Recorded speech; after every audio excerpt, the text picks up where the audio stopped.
Hey everyone, Ben here from Living Survival, and what I thought I would do today is take a walk around and show you guys some of the natural fire starter that I collect and use to start fires in the wintertime. It is nice and cold here in Michigan, and believe it or not, there are some resources that you can find to help you start that fire with just a ferro rod. So that's what we're going to do today. I'm just going to walk around and I'm going to show you guys some of the stuff that we have available here. Now, whether I'm on a day hike and just need something like this haversack or even taking a larger backpack, generally what I'll do is I'll take this little pouch here from the Hidden Woodsman and I will collect my tinder in that. So I just stuff it down in there. It keeps it nice and dry, and then what I can do is just roll that down and I can keep it clipped right onto whatever strap I happen to have on my backpack or haversack. So that works real well. That way I have a nice full bag of tinder when I go to try to get that fire started. So let's start off with one of my favorites here, and that would be birch bark. This stuff I can gather year round. You simply just pull these curled up pieces. Doesn't even matter if it has a little snow on it. This stuff will dry right out, and this stuff has oils in it that are highly flammable, so you can scrape this stuff up and get a little bit of that birch bark fuzz, and it'll take a nice spark from your ferro rod. So I can just go ahead and just peel some of this off here and put that into my bag. Next up, we have cedar bark. This stuff is generally just hanging off cedar trees, especially if a deer has already roughed it up for you, but you can generally just peel some of this bark off. Some of it will come off in big strips, some of it will come off in little strips, but you can grab some of this stuff and rough it up and make a sort of a powder with it, and it will create really nice fire starter. I can grab some of this stuff on the back here. Now what you can also do is you can also take your knife and you can kind of just scrape this stuff up a little bit, and that'll get you a nice little amount of fuzz. Once you get past this outer layer here, you can get some of this fuzz off the cedar tree, and this little stuff here works really well to catch a spark. Some trees will peel better than others, but you can get the idea here. You can make a bird's nest with this stuff, and again, you can rough it up into a much smaller sort of powdery material that'll catch a spark. Dead pine needles will often fall from the pine tree, and they'll get stuck in the branches below or in bushes below the pine tree, but you can go and sometimes you can just get clumps of this stuff. Isn't too much on this bush here. Well, I guess there's a little bit, but you can go and you can just gather a whole mess of these dead pine needles, and these will certainly help you when starting a fire. So again, you just want to grab the ones that have fallen down on branches below or bushes below. You don't want the live ones, and you don't want ones that have fallen on the ground, because typically those will be really wet and not dried out. But these get dried out by the air blowing through them, and they work really well. Add those to my kit. Another one I commonly find is pine pitch or pine resin. It's basically the healed wounds of a pine tree. Now this stuff is generally pretty hard in the wintertime, so you got to just kind of take your knife and you can kind of jab it in there, and you can kind of just peel some of this off. This stuff is like gasoline though to a fire. A little harder to get it to take a spark, but it will take a spark. But if you can get something as your sort of your spark tinder and then set some of this stuff on it, you're going to get a really good fire going. So I'll just put it in my kit just like that. Once you open it, this thing pretty much explodes. So to keep it from getting all over everything, I just pop it in my pack. Then of course we have wood shavings, which you can get from making a feather stick. This stuff will generally take a spark. Obviously it has to be nice and dry, but you can generally process this pretty quickly. Another thing would be fatwood. That's even better, but it does take a little bit longer to process. Generally you gotta have an axe or a saw and get into wood like that. So I just wanted to show you guys stuff that's pretty simple to harvest. So let's take a quick peek at what we rounded up here. Of course, we started off with the birch bark. This is my favorite. Really easy to get it to take a spark. It's got the oils in it, so it produces a nice hot flame, and you can get a fire going pretty quickly with that. I couldn't really find any long strips of cedar bark, but you can make bird nests out of this stuff. Of course, if you gather a lot of it, you can make bird nests. But basically what you're gonna do is just kind of rough this up. The warmth of your hands and the dryness of your hands will kind of help dry that out. And then of course we have pine needles. These will take a spark pretty easily, and they produce a short but effective flame. We got some wood chips here that we made from feather sticks. That stuff will work really well. And then we have the cattail, and of course once you open this cattail up, this fiber or the little seeds and the material in there just explodes. Now this stuff will take a spark super easily. I call it a flash tinder because that's basically exactly what it does, is it just flashes up. It doesn't last very long, but you can use that in combination with, you know, birch bark, for example, or some pine needles, for example, and you can get a fire going pretty quickly that way. If you need to get a spark, if you maybe have a dead lighter, for example, and you just have the spark and that's it, this is a good way to start and then build upon that.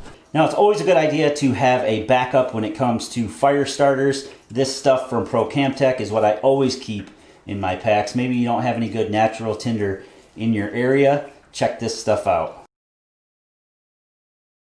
I'd like to take a moment to tell you about today's channel sponsor, Pro Camp Tech. In my opinion, Pro Camp Tech manufactures some of the best fire starters on the market, including the popular fat rope stick, waxwood sticks, and the all-new Fast Fire Stick. If you want fast, efficient, and highly weatherproof fire starters, go prepared with Pro Camp Tech. All right, so let's first start with this Cattail Fluff. This stuff takes a spark, no problem, but it's short lasting, so figure since it's messy, I'll get that out of the way first. You can see it just takes a very quick spark there, but it doesn't last very long.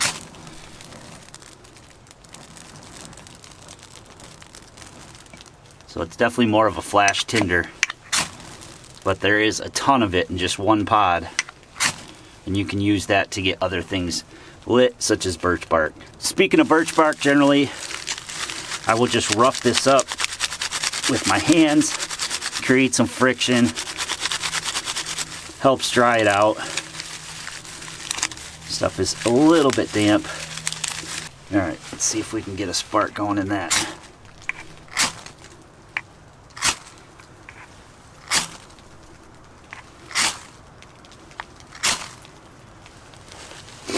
There we go. And then once you get that lit, all those oils in there give you a really hot, fairly long-lasting flame there. So pretty darn simple to get anything else lit with that. Now you want to also have the rest of your fire prepared, of course. But birch bark is awesome stuff. Pine resin works really, really well. It's just this sappy, gooey, generally hard, so what I like to do is just kind of split it open a little bit and expose some of the sap on the inside.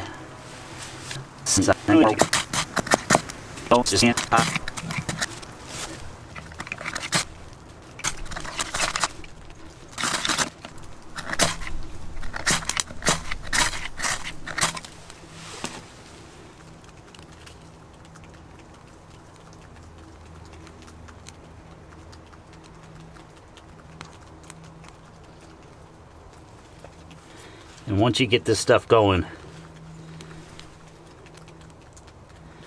it burns hot and it gives you a really nice flame. Now you can also combine some of your tinder here. You can put some of this birch bark right here. So it's a good idea to have multiple tinders on you. That way if you have a hard time getting one going, you can certainly add the other. Then we have our pile of wood shavings.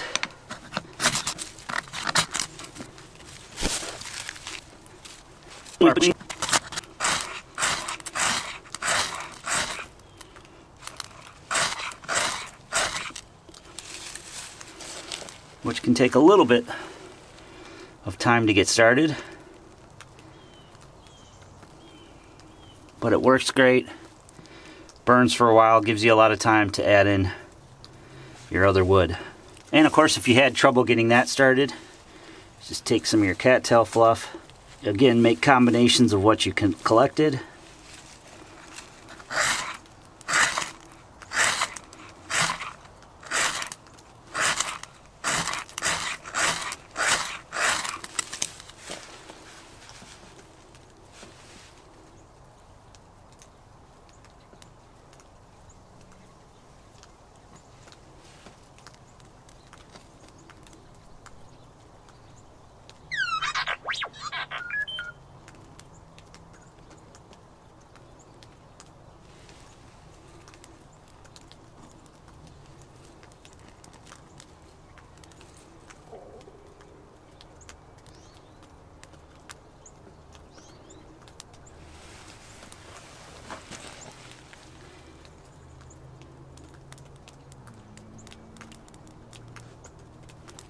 A little bit harder in the wintertime. This stuff can be wet. But that works also. And finally we have our pine needles.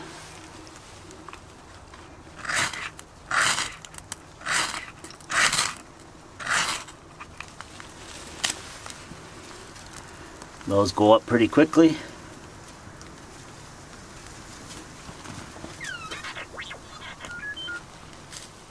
And of course we can just keep adding all the mixed together stuff that was in our bag.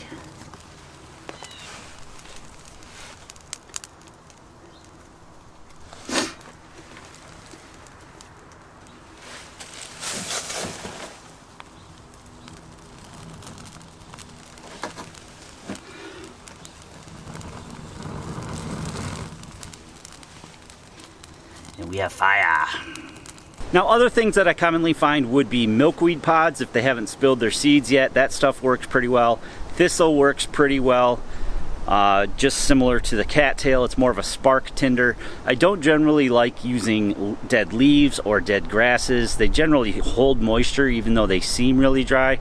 They're good to maybe add on after you've got a fire established, but for getting a fire going, I tend to stay away from those items. So those are five or so things that help me get a fire started even in the wintertime. Now, some of these resources are available year-round. Pine resin, for example, birch bark, cedar bark, some grasses, of course dead pine needles. So it just depends on what you have available in your area. I hope you guys enjoyed this video and found it informational, and if you would, please smash that thumbs up button for me. Share it to any friends or family who might be interested in this stuff on your social media. And if you haven't already done so, please consider clicking that red subscribe button and that notification bell to be notified of new videos.